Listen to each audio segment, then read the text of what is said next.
송은재 TV 시작합니다. 이제 내년 4월 총선이 5개월 앞으로 다가왔습니다. 그러면서 민주당 쪽에서는 200석이 가능하다라는 이런 오만을 떨고 있습니다.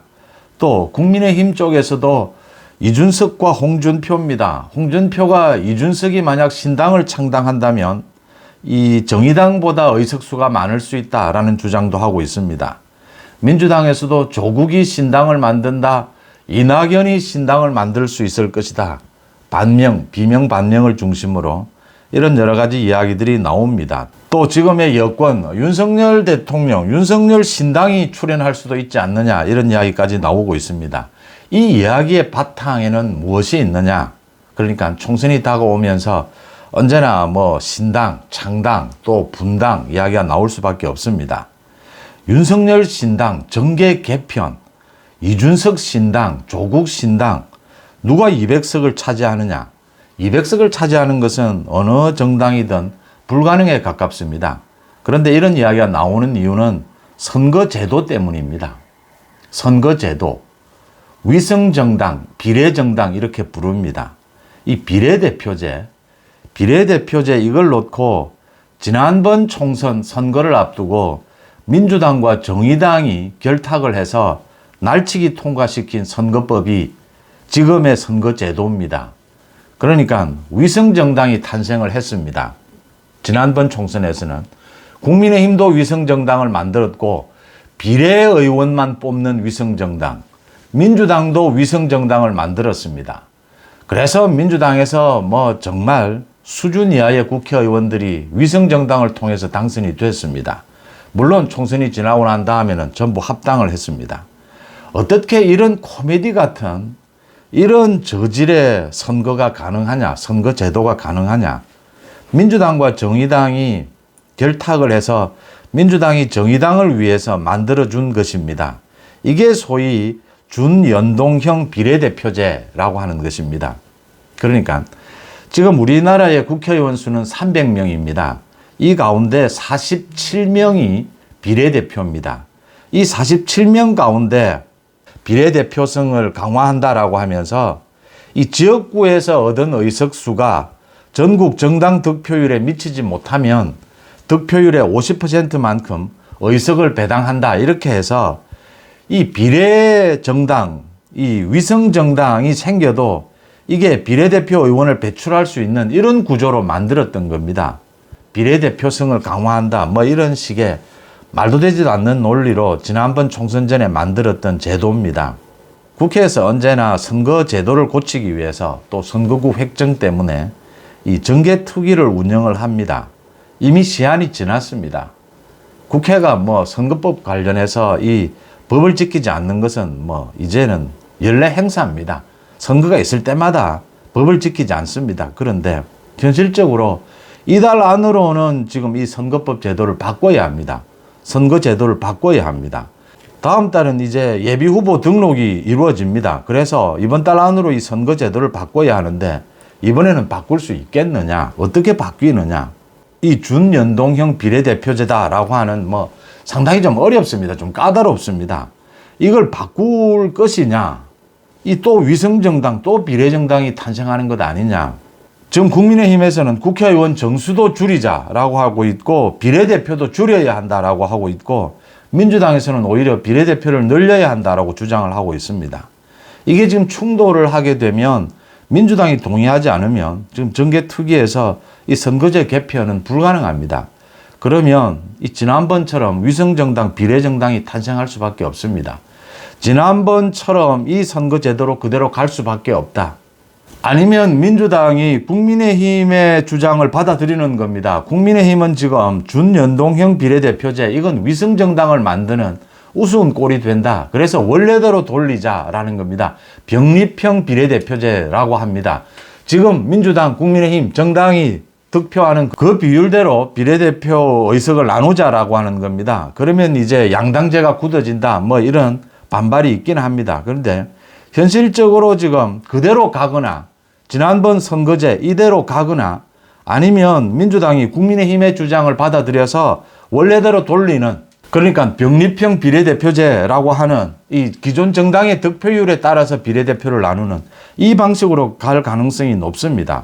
그런데 현실적으로 지금 가장 가능성이 높은 것은 뭐 거의 합의가 되지 않는 것입니다. 이대로 가는 겁니다. 그러면 이제 비례대표 위성정당이 늘어날 수밖에 없고 소위 말하는 조국당, 이낙연당, 민주당 쪽입니다. 또 국민의힘에서도 이준석 당이 생겨나고 그 외에 많은 정당들이 생겨날 것이다. 지난번 총선에도 35개 정당이 나와서 비례대표 후보를 냈습니다. 위성정당을 포함해서. 그래서 투표 용지 길이가 48.1cm였다. 내년은 50cm를 넘을 것이다. 정당이 40개가 출연을 할 것이다. 이런 예상이 나오고 있습니다. 현실적으로 지금 여야가 합의를 하지 않고 민주당이 비례대표를 늘리자라고 하고 있기 때문에 이 합의가 되지 않는다라고 본다면 소위 비례위성정당이 수도 없이 생겨나게 될 겁니다. 이래서 이 지금 선거법 제도가 이런 상황이기 때문에 많은 이야기들이 나오는 겁니다. 어느 쪽이든 200석이 가능할 수 있다. 이제 선거가 지나고 난 다음에 국민의힘이나 민주당 쪽에 이 정당 연합입니다. 정당 통합입니다. 이걸 통해서 200석이 가능할 수 있다. 이런 전망인 겁니다. 그래서 조국도 국회의원이 될 수 있고 이준석도 잘하면 국회의원이 될 수 있다. 지금 이준석과 홍준표가 저렇게 결탁을 해서 홍준표가 슬슬 이준석을 지금 꼬시고 있는 겁니다. 그러니까 신당 만들면 지금 이준석도 국회의원이 될 수 있다. 대구를 중심으로 해서 뭐 비벼볼 공간이 생긴다. 이낙연도 마찬가지입니다. 그래서 지금 여권에서도 전체적인 이 상황을 보고 이게 비례위성정당이 탄생을 하는 것이 불가피하고 위성정당은 당연히 국민의힘, 민주당 또 만들게 될 겁니다. 그러면 총선도 중요하지만 총선 뒤에 정계 개편입니다. 이제 어느 당과 연합을 하고 어느 당과 통합을 해서 어느 쪽이 지금 200석 가능할 것이냐. 이 이야기 때문에 지금 민주당에서도 오만하게 벌써부터 200석이 나오는 겁니다. 200석은 뭐 헌법을 바꿀 수도 있고 대통령의 법률안 거부권도 막을 수가 있습니다. 뭐 절대적입니다. 국회에서 절대 독재권을 가질 수가 있습니다. 대통령 권한을 거의 무력화시킬 수 있는 겁니다. 그래서 김한길 이야기가 많이 나옵니다. 김한길에 대해서 많은 비판이 있습니다.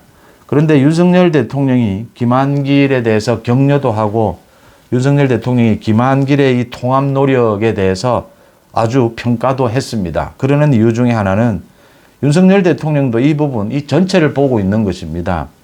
이게 지금 이 선거제도로 가게 되면 비례정당, 위성정당 난립을 하게 될 것이다. 그래서 총선에서 국민의힘이 이기는 것도 중요하지만 총선 이후에 정계 개편이 일어나게 될 것이다. 총선이 있고 난 다음에 위성정당을 통합하고 다른 이 비례대표만을 노린 이 정당들을 대상으로 해서 연합을 하거나 통합을 하는 이런 작업이 일어나게 될 것이다 라는 겁니다. 그래서 이재명과 그 민주당, 지금 이재명 민주당 쪽에서는 뭐 정동영이 나서서 이탄이 또 나서서 소위 보수 일부를 끌어안는 대정계 개편을 통해서 200석 이런 오만한 이야기를 하고 있습니다. 그런데 마찬가지로 국민의힘 지금 여권에서도 이재명과 이재명을 추종하는 민주당 일부 친명들 이것을 제외하고는 모두 끌어안을 수 있다. 이 총선이 지나고 난 다음에 정계 개편을 통해서 모두 끌어안을 수 있다. 그래서 국민의힘 지금의 여권이 과반을 넘어서 정말 탄탄한 의석을 확보를 해야 윤석열 정부 성공의 바탕이 될 수 있다라는 이야기들이 나오고 있습니다.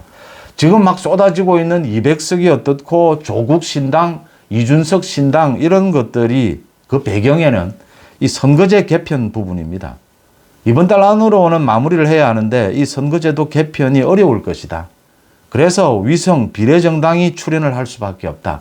지금 이런 것들을 노리고 있는 것입니다. 그래서 이런 것에 맞춘 총선 전략이 나와야 하고 총선 이후에 정계 개편에 대한 대비도 있어야 한다라고 하는 것입니다. 목표는 총선 승리, 윤석열 정부 성공을 뒷받침하기 위한 압도적인 의석 확보입니다. 국민의힘으로서는 이 전략이 복잡하게 추진되고 있다라는 말씀을 드립니다. 송재TV 마칩니다. 고맙습니다.